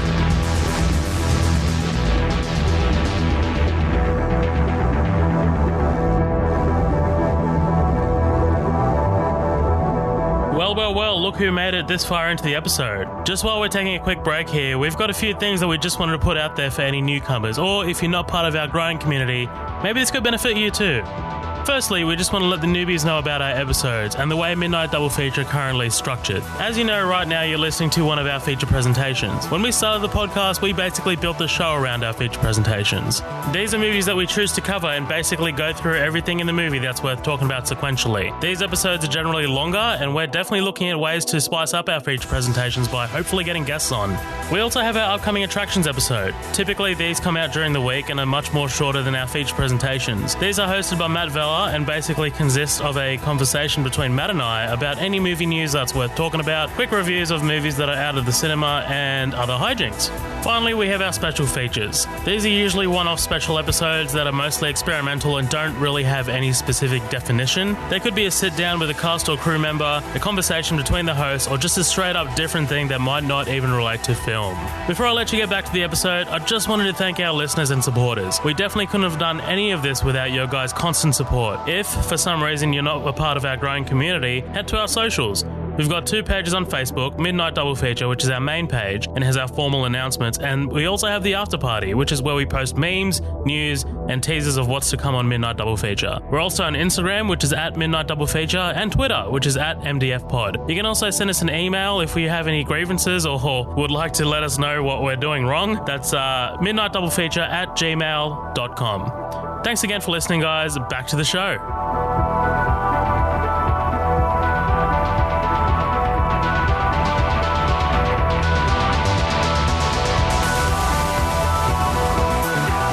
Howdy guys, welcome back. We are back from our break, freshly squeezed, as we like to say, all the fucking time, without fail. Well, sometimes with fail. Very rarely. Man, we're back to covering Rush, and I called the break where I did because we are now cutting to the pivotal moment of the film. And this is obviously the big scene over at Nürburgring, Germany. Let's take some time to talk about this track for a sec, man. This is, or was, or still is actually one of the most dangerous tracks out there. So, this thing, dude, 69 drivers are recorded to have died on this track. Fuck. 69, okay?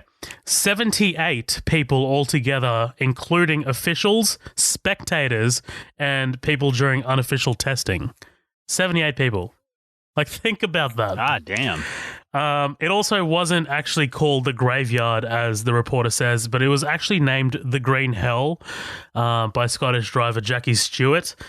So this thing, man, this thing was insane. So like, it was comprised of a number of tracks.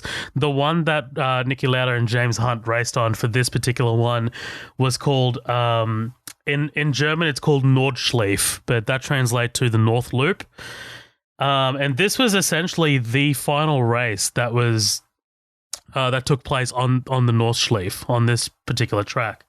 So yeah, I was reading that. They were like, "Fuck that, we're done." Yeah, like that's crazy, man. But yeah, what happened was like there was like exactly what happened in the movie. Like Niki called a meeting. He's like, "Hey, we can't fucking race here." Like Niki was the safety advisor. Like he proposed that, you know, he proposed this boycott, and he wasn't only concerned about the safety arrangements and the lack of marshals around the circuit, but because of the rainstorm. And also, dude, the Nordschleife, it is notoriously difficult to get emergency crews out there, like to the actual physical track, because of the way the track laid out and because of the environment around it. So, man, like this thing was a disaster from the beginning. Fucking wild, dude.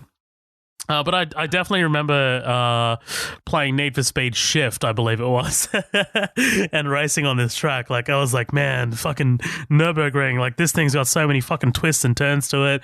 It was crazy. It was awesome. I love that shit. But yeah. Well, dude, in real life, you know how close he came to winning this vote? Yeah, one vote. One vote. I was like, God damn, yeah, that's crazy, man. Well, and they play it up a little bit more in the movie. You know, it's like 2-10. And I even actually love the line that Hemsworth has. He's like, it pays to have friends sometimes, you know. But it's like, dude, this is a time that this should not have happened, you know. Right. Like, look, I like that. I like the reaction that Niki has when someone says that he's frightened, right? Like, he says that he is. He accepts every time he gets in the car, there's a 20% chance he can die. With the rain, the risk is more. He's the only one to do the ring in under 7 minutes, so it's to his advantage to race here. But in true Niki fashion, he had to go that one step extra, didn't he? He adds, because I'm quicker than all of you. Like, yeah. Come on, dude. Like, you're trying to sway these guys, and now you're, like, chucking this in here to be like, I'm fucking quicker than all of you. Like, what? Dude, like, now they're gonna fucking run a race you more. But yeah, man, like we said, the guys take a vote, Niki's outvoted, and the race goes ahead. In the end, again, like you said, lost by one vote and was left with little choice but to race. So we cut to the race in Nürburgring. Although the rain stopped, it's still dangerously wet.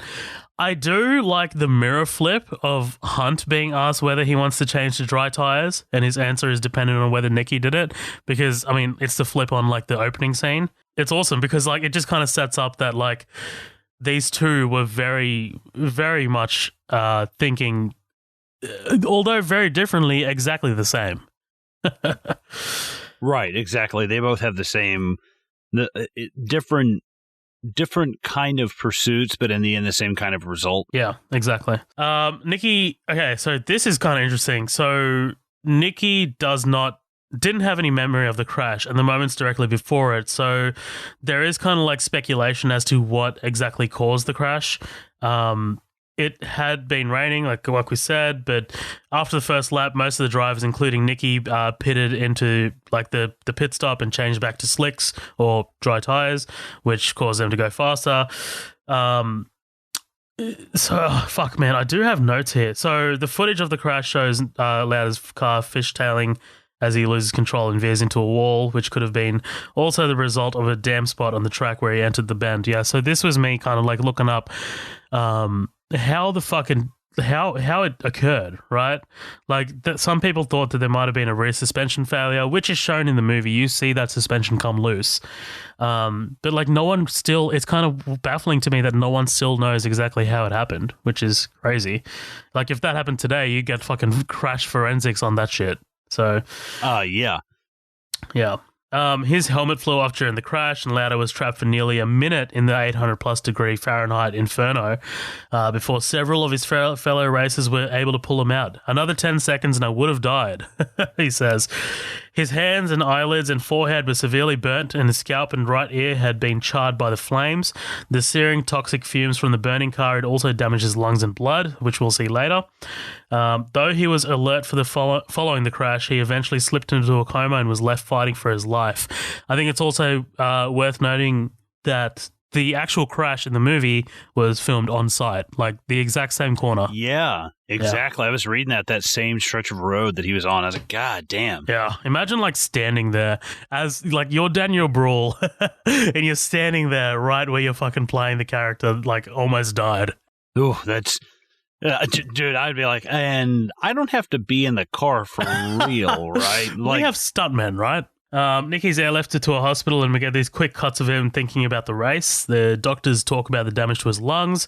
Man, these scenes are fucking gut-wrenching, dude. Like the facial scarring to his face, the practical effects that the makeup that they apply to his face is really well done, really brutal. And yes, there was actually a minister there in real life, which I'm not too sure if Niki told him to fuck off, but there actually was one. But man, like when Marlene walks in and sees the damage to his face, crazy. Well, yeah, I did read that what he wrecked, and then he was in a coma, and then they brought him in, and they're like, "Oh, he's gonna be okay," and then he just went downhill because it was the smoke in his lungs. It was more so that than the cosmetic damage, and that it did get so bad they brought in a priest to read him his last rite. And I was like, "Oh fuck, that's crazy." Right. 2 weeks later, Niki's getting the bandages removed from his forehead as he watches the races on TV, notably as Hunt gains his points, slowly catching up to Niki. Dude, the lung vacuuming. Ugh. Holy fuck, man. I got like American History X vibes when you hear the clinking of the teeth on that metal fucking thing that they used to hold it open. Fuck. Right, it almost reminded me of like The Exorcist when she's getting all that shit done and they stab her in the throat and she's squirting blood out. I was like, just something about something being in your throat or mouth where you can't move. And like that's what's really terrifying to me is like somebody putting something in your mouth and being like, all right, now don't tense up or it'll be even worse. It's like, God damn, that's fucking hard to do. Yeah, there's a dick joke here somewhere or a blowjob joke, but I'm not going to make it. Dude, I love the sequence of Niki going to put on his helmet. Like he's in so much fucking great pain, but he's so determined to get back into it, man. I read a behind the scenes thing where like, to film this, because there's this shot of like inside the helmet as it slides down his face. To film that, they cut like half of the helmet. Like they cut the portion of it sort of like so they can like put the camera sort of inside or make it look like it's inside. So I could like imagine how that would have looked. Like I love little shit like that, like how they're able to get like cameras into these like little restrictive spaces. Like I'm always like, fuck man, how'd they pull off that shot? But yeah, it's awesome. At the Italian free practice in September 1976, Hunt gets word that Niki's back to racing. When he gets to Niki, he sees how horribly disfigured he is, and he's taken aback by it, feeling the guilt. One of my favorite moments in the movie, dude. Niki tells him he will spend the rest of his life with a face that frightens people.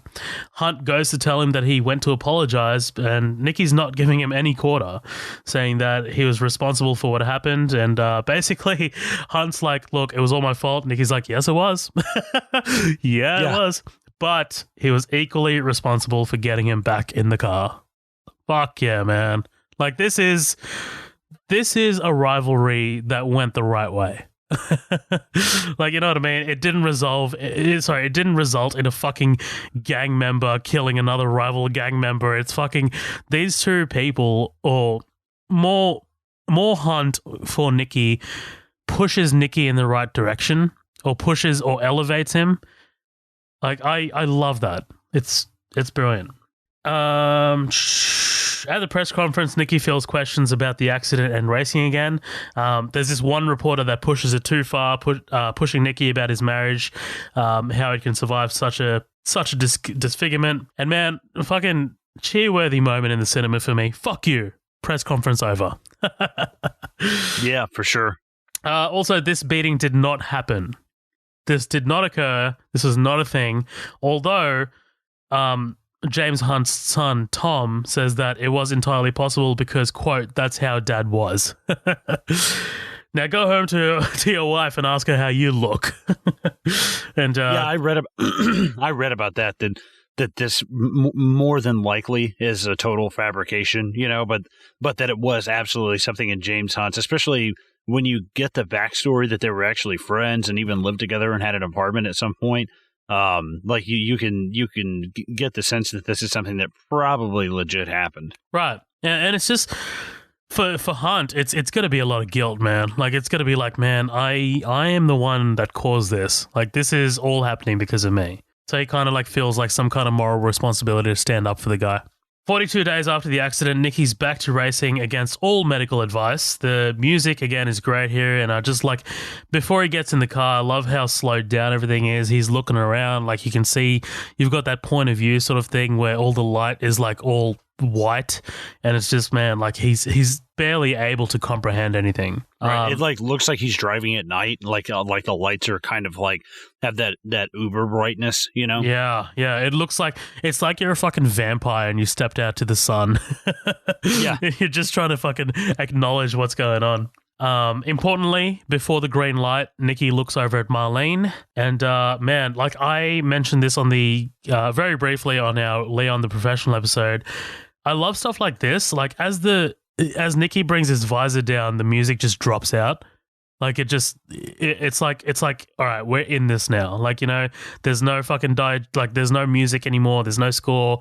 Like, I am in this moment. Like that happened to me when Leon put the knife up against that fat guy's neck at the start. It's awesome. Right, you can hear like the air getting sucked out of the room. It's like, yeah, it's awesome. Niki's slow to start, but eventually gets into it. Quick shot, dude. There is a quick shot of this photographer lying down right next to the track. Did you catch that? I don't think I did. So he's prone. He's on his stomach, like lying down, trying to catch a photo.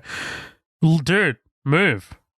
like literally just before that, we saw like Niki and a couple other cars like go off the road and onto the grass. Like, you will be dead. Like, he's literally right next to the road. There is an awesome moment of Mario Andretti's car being hit, man. Like, it just kind of like the back wheels go up into the air a little and it's like slow motion as Niki overtakes. Fucking awesome. Niki sails past Hunt, who's broken down on the side, and Niki ends up finishing fourth in a very triumphant moment. Awesome. And, man, we're kind of coming up to the end of this fucking bitch, aren't we? Cut to the final race of 1976 at Mount Fuji, Japan. Love it. Yeah, delicious apples made in that country. They're wonderful. Really? No, Fuji apples, you dumbass. That's fucking fuck off, dude. Eat a dick, all right? Torrential rain. Apparently, James Hunt actually did protest against racing, but McLaren weren't too happy about that, saying that he had to race to retain a chance to win the championship. Like, that was a thing.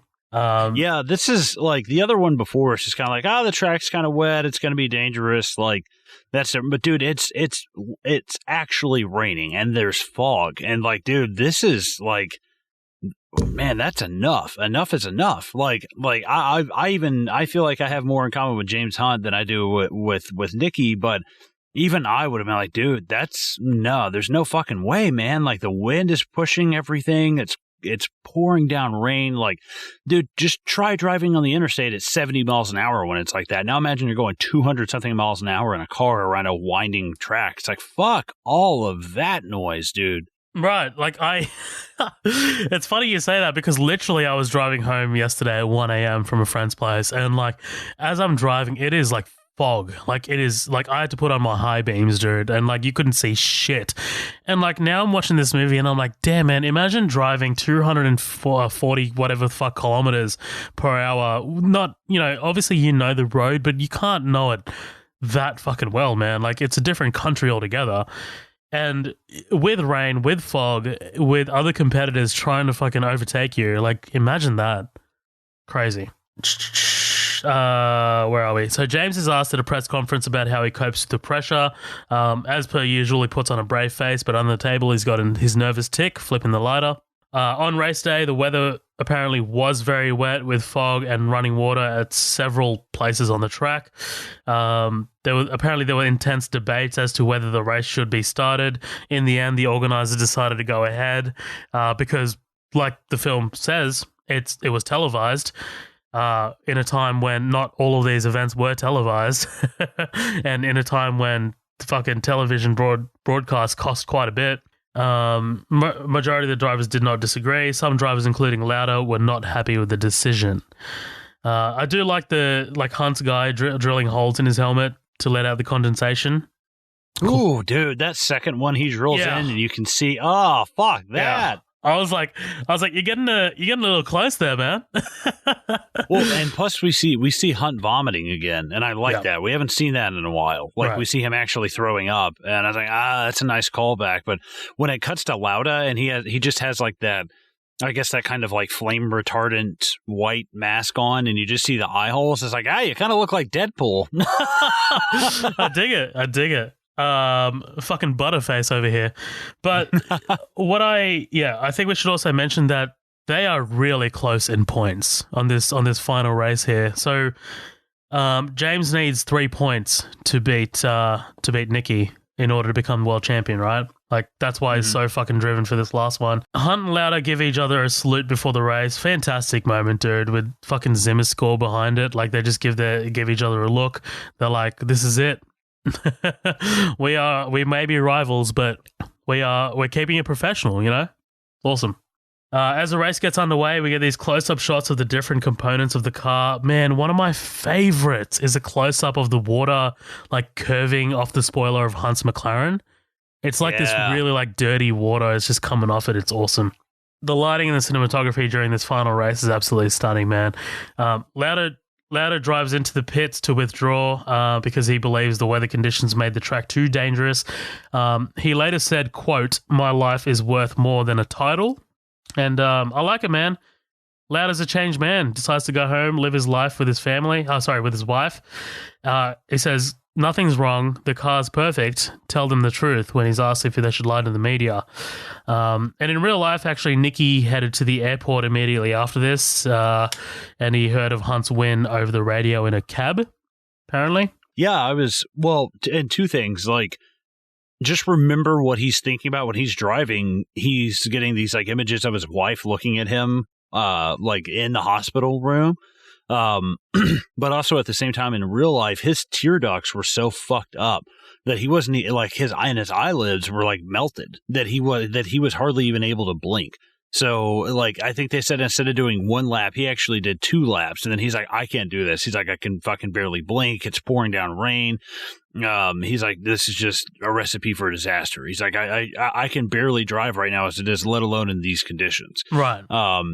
But I love the fact that he's thinking of his wife, because as he walks off the track and we cut to Hunt is thinking of Lauda That's all it is. It's clips of Lauda spraying the champagne with a reef around his neck. It's like all of Lauda, and it's like just to really see where their minds are at. It's a good show and tell, you know. Yeah, it's awesome. It's awesome.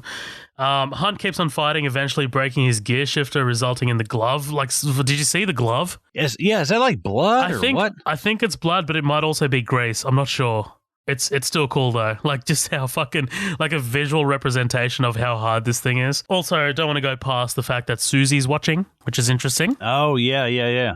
Hunt fights and fights, man. Like his wet weather tires eventually end up wearing out. Hunt's guy tells him that there's always next year is too far back. They don't want to lose him, but in a very Hunt-like fashion, he says "fuck it" and takes off. Man, he's a man on a mission tearing asses. Like, you know, we get these flashbacks of him thinking about Niki celebrating his wins. It's awesome. Like this entire sequence, final sequence, so well shot, so well done with the music. It feels like a climax of a film. So really, really well done, fucking Ron Howard. Awesome. Eventually, Hunt finishes the race in third place, but there was actually discrepancy with the point scoring, with the scoreboard incorrectly reading fifth. But Hunt comes out on top, beating Lauda by 1 point and becoming world champion. Damn. Yeah, and especially the detail of when he gets back on the track, they're like, oh, there's no way he can come back. And he goes past one dude, goes past another one, and then there's two of them like spun out in the road, and he just like, vroom, vroom, just dodges straight through them. And I was like, holy shit, that's fucking close, man. Like, the only thing I can compare that to is I was actually racing go-karts once at a place in Pigeon Forge, Tennessee. Now, these aren't regular go-karts. They go like 40 miles an hour. Damn. So they're pretty fast, like 38, 40 miles an hour. I get in it, I start going up a hill, and you take a sharp left, and I'm flying, like full, like no brake, gas pedal all the way down.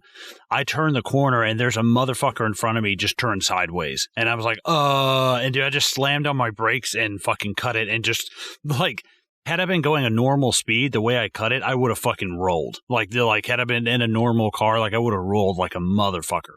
But I just had to turn it so quick, and to the point where both our tires just like slammed into each other on the side. And I was like, God, you fucking idiot. Like somebody who comes out and who's just like probably 2 beers into the weekend, it's like, I'm gonna go race some go-karts, and fucking gets turned sideways. I'm like, you stupid fuck. I haven't had any collisions while go-karting, but I love go-karting. Like I love that shit. I went here, like they offer it here. We have literally not even that far from my place. There's a circuit called Eastern Creek International Raceway. That's where they do these massive sort of like V8 supercars, and there's like A1 Grand Prix. Like it's internationally like world renowned. It's pretty awesome.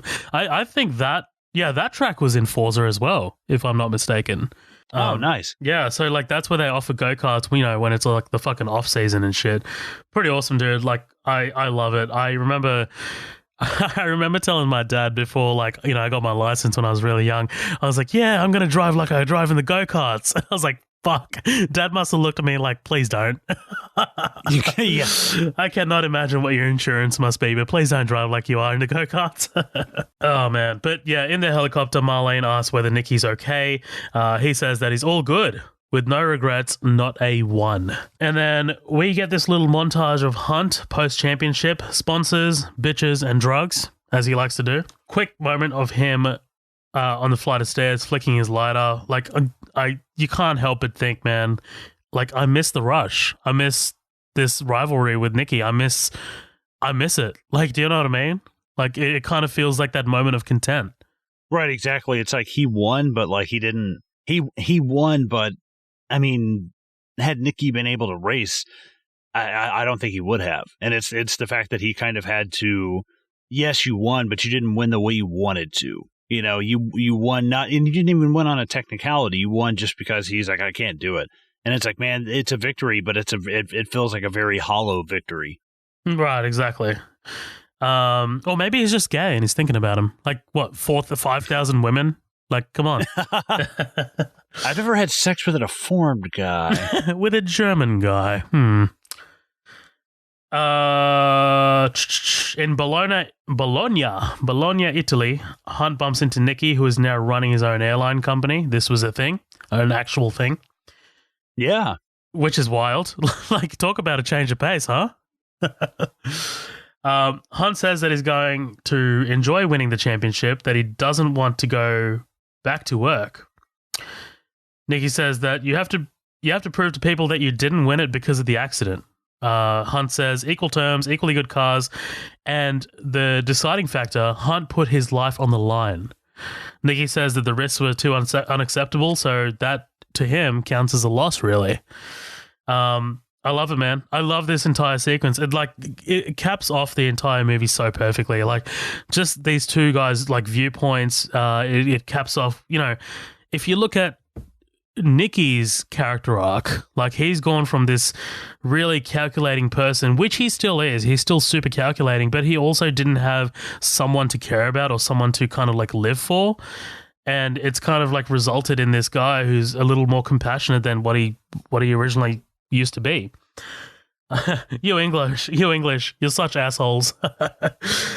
Yeah, and I love what he says. He's like, my stance. He's like, 20%. He's like, no, don't bring percentages into this. Don't be a pro. He's like, the second you do that, you take away what's fun about it. You take away the sport. He's like, if you know you're going to win, or you don't know you're going to win, or you know you're going to die, you don't know, that's not fun. It's the fact of like not knowing how this is going to turn out, the rush of it, the risk is, it's kind of like Mike, or is it Mike? Sharito from Heat, where he's like, hey, for me, the juice is in the action. It's the risk of it that's the fun part. Yeah, right, exactly. Like, and this is my favorite Hemsworth. Like, I love this. I love this line. Like the way he tells him, you kill the sport. Like, it's great. It's these two sort of like mindsets of like approaching the Formula One, the rush of it. It's brilliant. Well, and I love Lauda when the doctor is telling him, like, it's not a curse to have an enemy. To have been given an enemy in life, it can be a blessing. It can be a blessing as well. A wise man gets more from his enemies than a fool from his friends. Love that line. And like, yeah, that's good, dude. Fuck that motherfucker, like, if it's this kind of enemy, somebody who studied you, and is trying to break down how you do something, that they know you better than your friends probably ever will. Right, exactly. Niki asks Hunt to look at both of them, where they ended up because of their rivalry. Hunt says he'll get back into it eventually, but he wants to enjoy himself, and then he leaves, right? Because the bitches are calling. Yeah, James. He's got to get on that jet and do coke with George Young and Freddie Mercury. It reminds me of fucking Batman Begins, when Bruce Wayne's like talking to Rachel, and like he's got those two chicks who just swam in that fucking restaurant pool or whatever the fuck. No, like yeah. And they're like, Bruce, fuck off, you whores. Yeah, I have some new room about the swimming pool. New rules about the swimming pool area. Well, I own it. Thank you. We close out on this voiceover of Niki, right? Lamenting the fact that Hunt continued to be Hunt, right? Of course, he didn't listen to me. Over the actual footage of the two, when I heard he died aged 45 of a heart attack, I wasn't surprised. I was just sad. People always think of us as rivals, but he was among the very few I liked, and even fewer than I respected. He remains the only person I envied. Love it. Love it. I love all of this, man. Close out on the current or 2013 Niki Lauda, right? And that's Rush.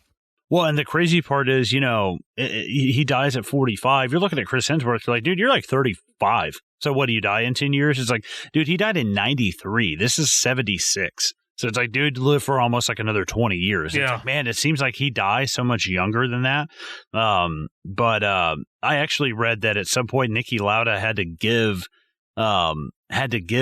James Hunt money because he was fucking broke and like hardcore into alcoholism. And Lauda went on and came back later on in like 83 and 85. And I think it ended up winning for some different companies. But they said, yeah, that Hunt just got out and retired, and that after he loaned him the money, he became like a commentator and just picked it up from there and kind of had a steady career in that. Well, dude, like, ironically, Lauda ended up working for McLaren. That's who it was, right? So 1982, 1983, 1984, 85, McLaren. Like, talk about ironic, right? But yeah, as we did say at the top of the episode, unfortunately, Niki Lauda did pass away very recently. On the 20th of May 2019, Lauda died in his sleep, aged 70, at the University Hospital of Zurich, where he had been undergoing dialysis treatment for kidney problems following a period of ill health. A statement was issued on behalf of his family, who reported that he had died peacefully, surrounded by family members. So, yeah, man, it's really, really tragic the way James Hunt went out, and like, despite all the advice given by Niki, but I am great. Like, it's not disheartening to hear of the way that Niki died. Like, you know, that he died peacefully.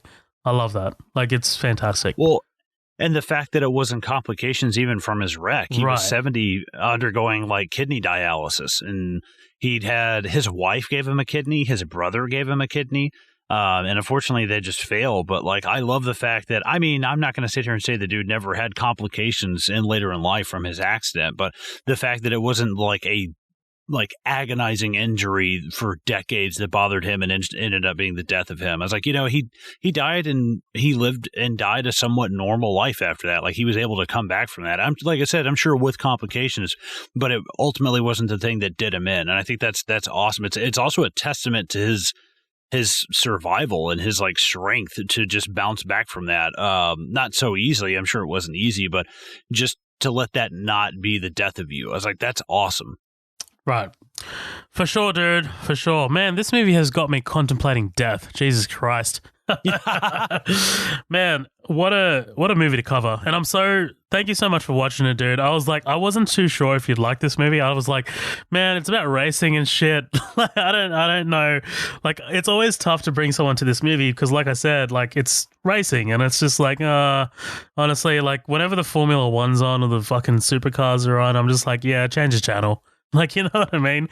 But the big hook of this movie is the rivalry, and it is the two actors, man. Like, they carry this movie so fucking well, but it's also bolstered by such a fantastic production, man. Ron Howard killed the direction of this movie, like, so fucking out of the park, man. Hans Zimmer, for sure. The cinematographer, I'm fucking forgetting his name. I mentioned it earlier. Awesome. But yeah, man, look, give us your closing thoughts on this movie. Well, in the risk of being redundant, I'll make this short and sweet because like I feel like I've said pretty much everything I'm going to say.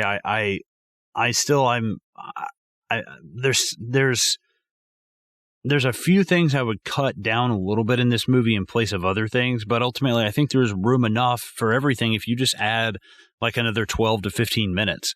Not really even that much. I don't need anything crazy. I think if the beginning moves like just a little bit faster, and you know, there's a way to kind of to be able to weave all of these things together.